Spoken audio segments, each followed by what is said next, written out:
I mean, it does seem that some sort of progress is being made with bringing the hostages back, obviously at the cost of, essentially just razing some of Gaza to the ground.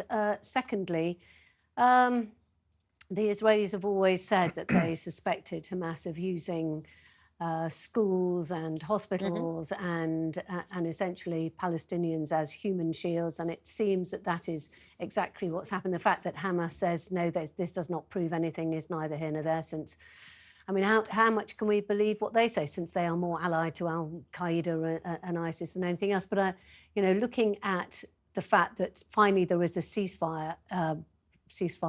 It is a ceasefire, and no matter what you call it, long pause, whatever, it is now a ceasefire.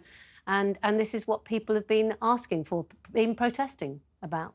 I think they have been asking for it. And I think it doesn't matter which side of the argument you are, everybody wants to see an end to the fighting. But I think in order to understand partly the reason why Israel has gone in so hard, I think you do have to understand the way that Hamas operates. And I know that there are plenty of people who would like to not call them a terrorist organisation and would like to say that they're only like that because of the way they've been treated by Israel. That's not the case. I think you have to look at the atrocity and look at it through the prism of that.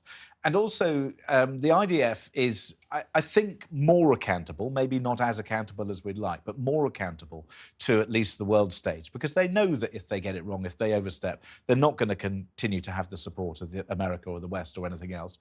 And these tunnels are there. They do exist. They have been used. They have sent consistently. Of course, there are hospitals and schools and people living there. But if you've got people who are hunkering down underwards and storing their weapons, storing their arms and going down there and then coming out as soon as they can. And also, let's go back to the words of Hamas, who said right at the beginning of this, if we had the chance, we will repeat October the 7th again and again and again until Israel is gone and the Jewish people are gone.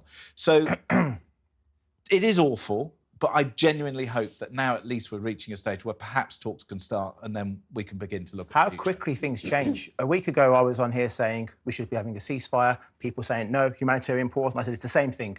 A period of time where people stopped firing guns. It's not the same thing. A period of time where both sides stopped firing weapons for a period of time. That's a ceasefire. That's also a humanitarian pause. It's just semantics. However, people are saying, well, you don't understand the conflict. You don't understand Israel. You don't understand Hamas if you're calling for a ceasefire. Now, Israel is saying that it's close. We're going to have a close deal on a ceasefire, which is fantastic. But for long-term peace, Hamas cannot stay in power in Gaza. That cannot happen. Because as long as Hamas are in power, as you say, James, their whole goal is to eradicate Israel and Jews. We cannot have long-term peace with them there. So this ceasefire is fantastic for now, but I don't see what. But go back to the words, though, of Netanyahu, who said right at the beginning, if there is a deal, if they'll talk to us about the hostages and bring them back, then we'll talk about a humanitarian pause or whatever it is. Until they do that, we're not stopping.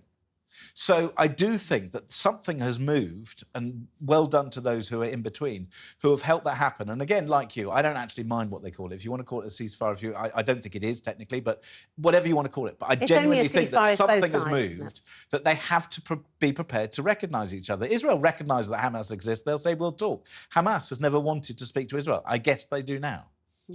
I think one of the really interesting things about the way that this war and this story has been reported in the press, of course, has been the fact that people have jumped on top of journalists who have said, when we're talking about, like, for instance, we were very careful in our introduction there when Penny was saying, we don't know for certain that those were Hamas taking hostages into that hospital. We don't know they weren't. We only have the IDF's word for it. And I think I'm quite glad to see that people now are beginning to understand that it's not that we as journalists are taking sides. We're just trying to be very careful with the language you use. And that was that to me was a prime example that probably was Hamas taking hostages in there. But let's just wait and try to get that verified before we seem to come down heavily on one side. Yes, we should get things verified, but Hamas are still terrorists, so I'm less likely to believe it. Oh, well, I'm not denying that. Of course I'm not. You're not the BBC.